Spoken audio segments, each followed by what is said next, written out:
تو این ویدیو میخوام نشون بدم که چجوری میشه وضعیت PLC رو توی HMI ببینیم. خب همونطور که توی منوال زیمنس گفتیم ما نیاز به یک دیتای ورد داریم به نام کوردینیشن که شامل 15 بیت هستش و ما از بیت‌های 1، 2 و 3 استفاده می‌کنیم. یعنی 0، 1 و 2. بیت اول نشون میده که وقتی PLC در حال راه اندازی باشه ابتدا روی 0 میشه و وقتی راه اندازی شد روی 1 تغییر حالت میده و روی 1 میمونه. بیت دوم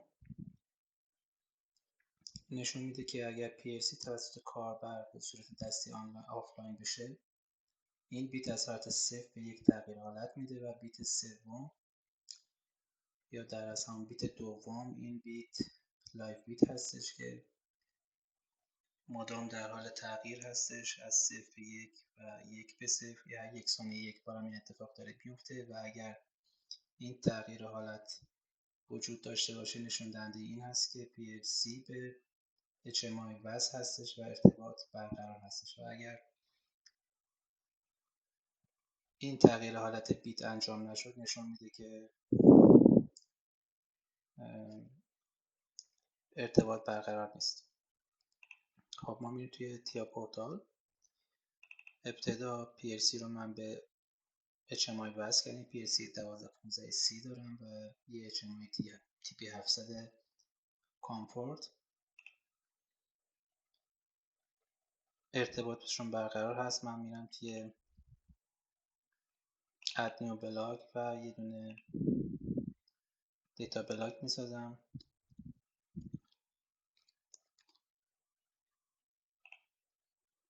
و اون رو از حالت اپتیمایز خارج میکنم. این مراحلی رو که من دارم انجام میدم رو زیمنس گفت، یعنی این حتما باید روی اپتیمایز خارج بشه. خب ما یه دیتای ورد داشتیم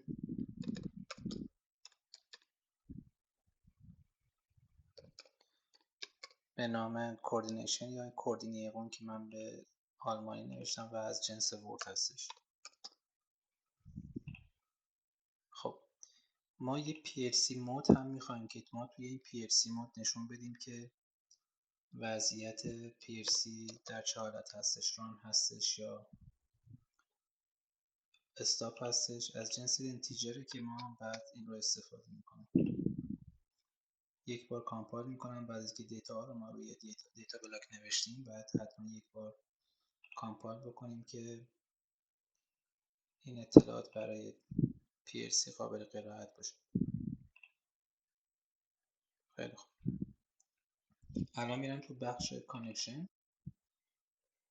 و توی بخش کانکشن اینجا نگاه میکنیم که این PLC و HMI به هم وصلن و اینجا من باید کوردینیشن رو انتخاب بکنم و اون کوردینیشن رو که توی دیتا بلاک نوشته بودیم رو بهش اساین بکنم.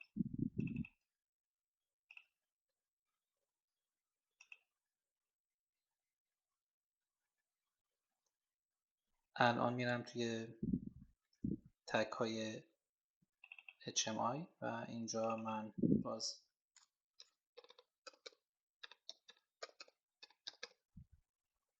کوردینیقون رو می نویسم و این رو اتصال میدم به PLC. این همون اتصال کانکشن یکمون هستش که اینجا میبینید این اتصالمون هست که من باید توی تگ ها بهش وصل بشم. پس من کانکشن رو میارم و اینجا باز به کوردینیقون دیتا بلاک وصلش میکنم. خب یه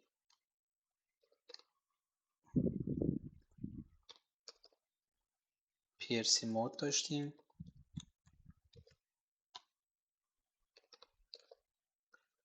که اون اینتیجر بود و باز به کانکشن یک وصل هستیم و من اینجا اون رو انتخاب میکنم.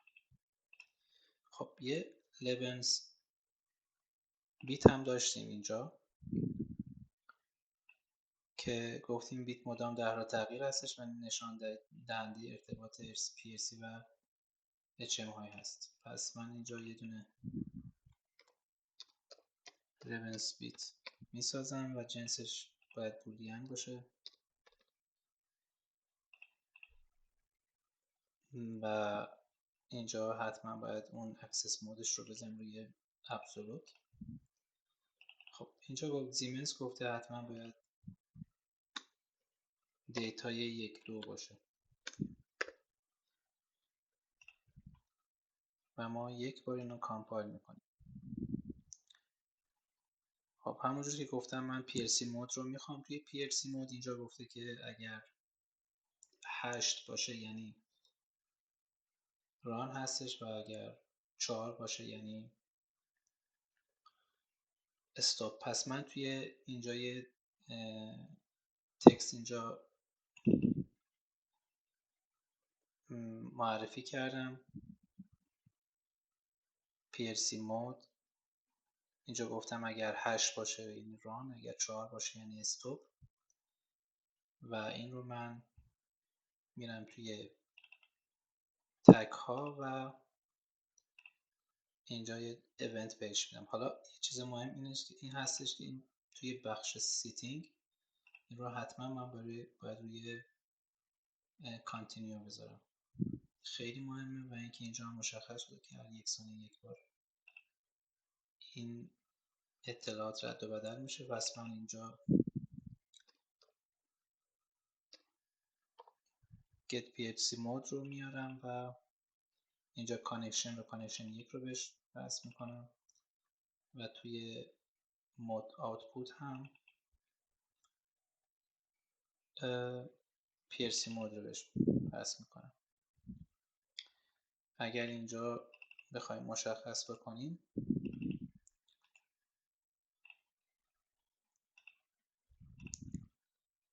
هلپ رو باز میکنم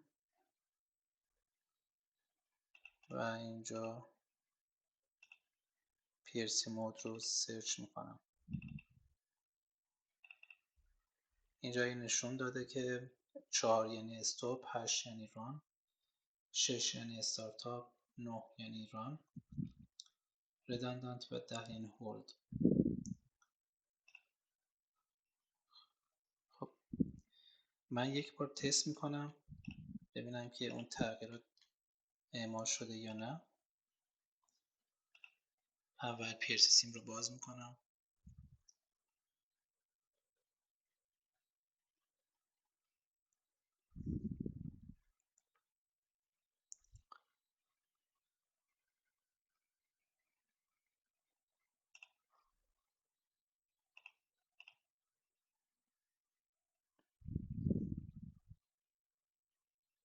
و من اشتباه باید روی PLC سیم باشه.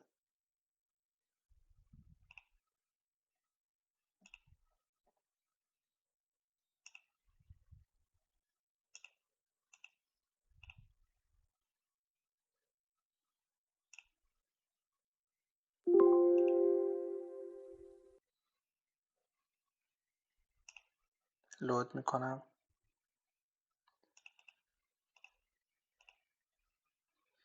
خب PLC رو من میبرم توالت آنلاین. اینجا نباید نشون بده این تغییرات رو. اینا من آنلاین میکنم.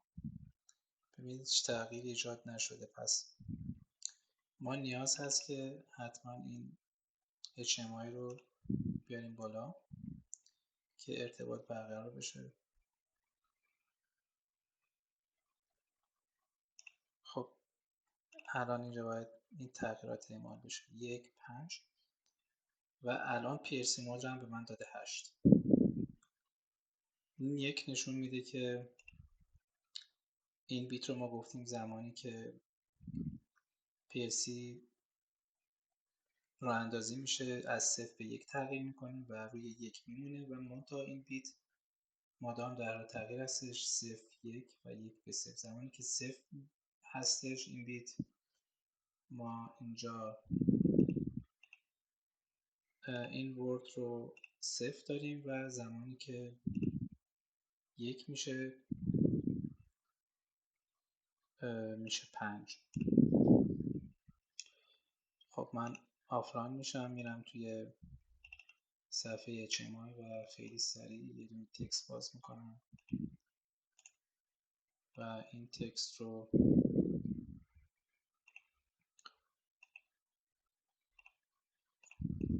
مینویسم PLC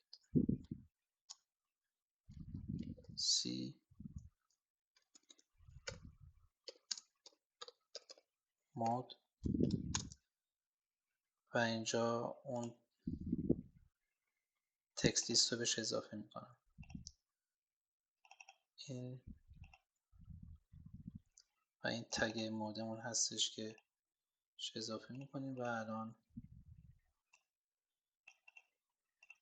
مجدد میاریم بالا.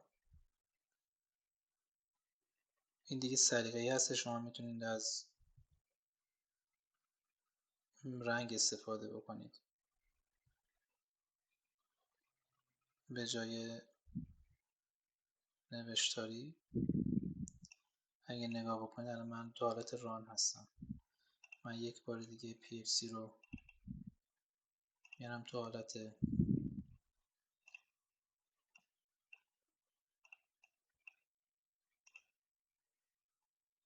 ران.